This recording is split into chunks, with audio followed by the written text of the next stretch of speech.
La giusta occasione per trascorrere una serata dedicata alle belle melodie napoletane di un tempo e sprazzi di comicità.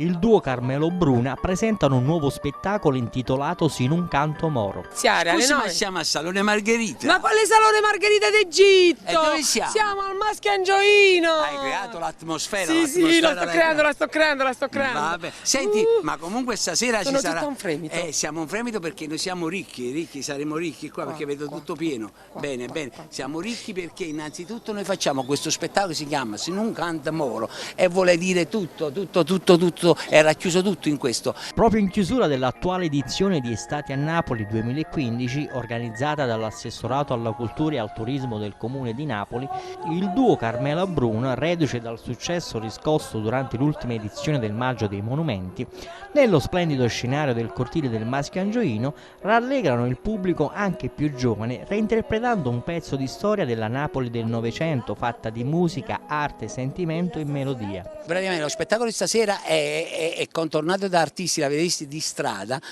perché vogliamo avvicinare quanto più gente possibile al teatro, ai fatti artistici, perché molte persone si stancano, si scocciano e quindi abbiamo preferito fare addirittura un ingresso libero per avvicinare quanto più gente possibile all'arte.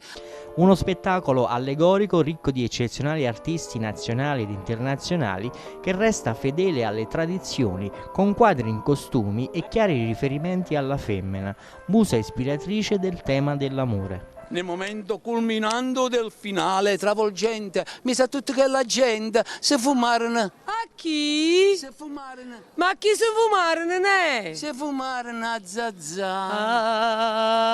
Ah, rosta, zazà.